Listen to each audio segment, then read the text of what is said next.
এক বাটি ময়দা দিয়ে দারুণ মুসমুসে এই বাহারি স্বাদের পিঠাটি আজকে তৈরি করে দেখাবো। আসসালামু আলাইকুম everyone, welcome back to my channel. এই পিঠাটি খুবই মুসমুসে পাতাবাহার পিঠা।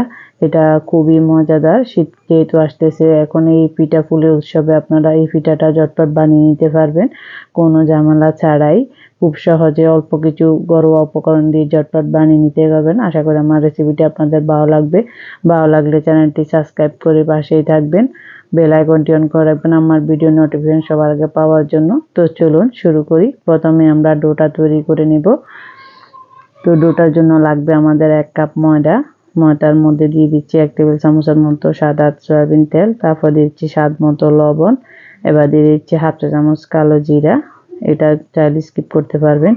দিয়ে দিচ্ছি 1/2 টেবিল চামচ চিনি।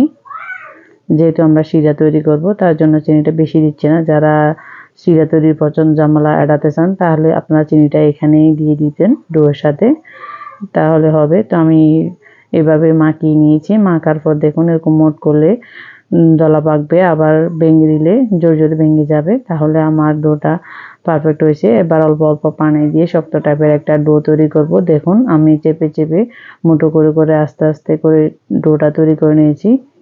যেহেতু এটা রেস্টে রাখবো, রেস্টে রাখলে এটা অনেকটাই সফট হয়ে যায়। তো এবার আমি কিছুক্ষণ মধ্যে এরকম কিছুটা সফট করে এবার এটাকে 5 মিনিটের জন্য রেস্টে রেখে দিচ্ছি। এদিক দিয়ে একটা শিরা বানিয়ে নিব। দিয়ে দিচ্ছি 1/2 কাপ চিনি আর 1/2 কাপ দিয়ে দিচ্ছি পানি। 2টা এলাচকে মুখ ফাটিয়ে দিয়েছি ফ্লেভারের জন্য।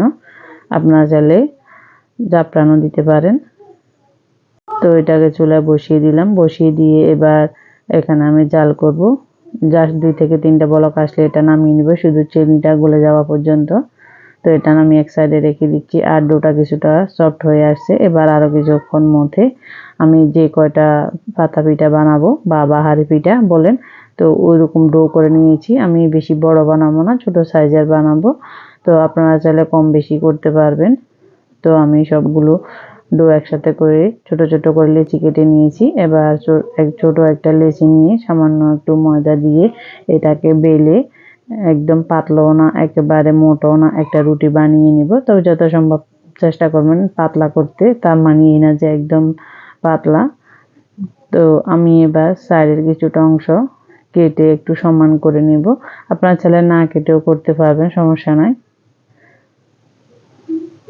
যেহেতু আমরা ছোট করে লিচিটা কেটে নিয়েছি, তো যে যেরকম পছন্দ করেন আপনারা, চিকন মোটা যে যেভাবে পছন্দ করেন, আমি একটু মোটা সাইজের করে নিয়েছি। তো আমি ছুরি দিয়ে দোনো সাইডের কিছুটা অংশ জায়গা খালি রাখে মাঝ বরাবর কেটে আলাদা করে নিচ্ছি। তো এবার দেখুন, এবার আমি ছোট ছোট করে আরো পিস করে নিচ্ছি।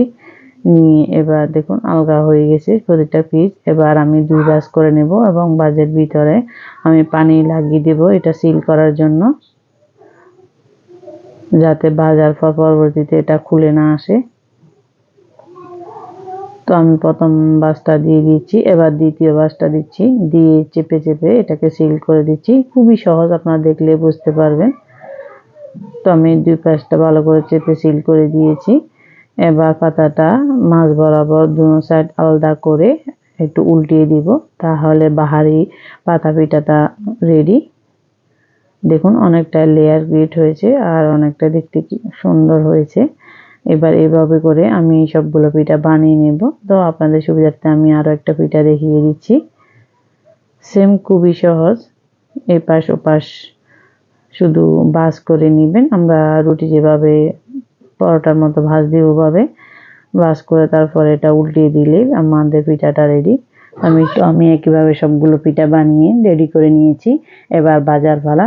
একটা প্যানে পর্যাপ্ত পরিমাণে তেল দিয়েছি, দিয়ে আমি সামান্য গরম করে দিয়েছি, যেহেতু এটা অনেকটা সময় ধরে ক্রিস্পি হবে, তার জন্য আর চেষ্টা করবো একটু ডুবো তেলে ভাজার জন্য। তো আমি যেহেতু ফ্রাই প্যান দিয়েছি তার জন্য অনেকগুলো দিয়েছি। আপনারা চাইলে দুইটা দুইটা করে দিতে পারবেন, সমস্যা নেই। তবে চুলার ফ্লেমটা লোতে রাখবেন, এটা আস্তে আস্তে ভাজা হবে, ভিতর থেকে মুসমুসে হবে। যদি আপনারা চুলার ফ্লেমটা মিডিয়াম বা হাই করেন তাহলে কালার চলে আসবে, ভিতরে মুসমুসে হবে না। তো প্রায় 8 থেকে 9 মিনিট সময় লেগেছে এটা ভাজা হতে। তো এটা কিছুটা গোল্ডেন ব্রাউন করে নিয়েছি। এটা ভেজানো, শিরাতে ভেজানোর পর আর একটু কালার আসবে, আবার ঠান্ডা হতে হতে আর একটু কালার আসবে। তো আমার প্রথম ব্যাচটা ভাজা হয়ে গেছে। এবার গরম গরম এই বাহারি পিঠাগুলো আমরা দিয়ে দিব শিরাতে। তো শিরাতে দিয়ে আমি উল্টিয়ে পাল্টিয়ে 1 মিনিটের মতো রাখবো। যারা শিরাতে দিয়ে পছন্দ করেন না তারা চিনিটা ডো মাখানোর সময় দিয়ে দিলে হবে, বা গ্রাইন্ডারে পাউডার করে নিলেও হবে। তো আমি প্রথম ব্যাচটা উঠিয়ে নিয়ে এবার দ্বিতীয় ব্যাচটা ভাজতে দিয়েছি। তো আমার 1 কাপ মধ্যে প্রায় 8টার মতো পিঠা হয়েছে। আপনার চাইলে আরো বেশি করতে পারবেন, আরো কমও করতে পারবেন, সমস্যা নেই। তো আমি দ্বিতীয় ব্যাচটা এরকম ভাবে ভেজে এবার তুলে নিচ্ছি। এবার এটাও আমি শিরাতে ভিজিয়ে নিচ্ছি। তো আমাদের পিঠাটা রেডি। এবার সার্ভ করুন, ঠান্ডা অথবা গরম, যে যেরকম পছন্দ। আশা করি এই পর্যন্ত রেসিপি যদি কোথাও একটু ভালো লেগে থাকে তাহলে সাবস্ক্রাইব করে দিবেন। আজ এ পর্যন্ত, দেখা হবে নতুন এপিসোডে। আল্লাহ হাফেজ।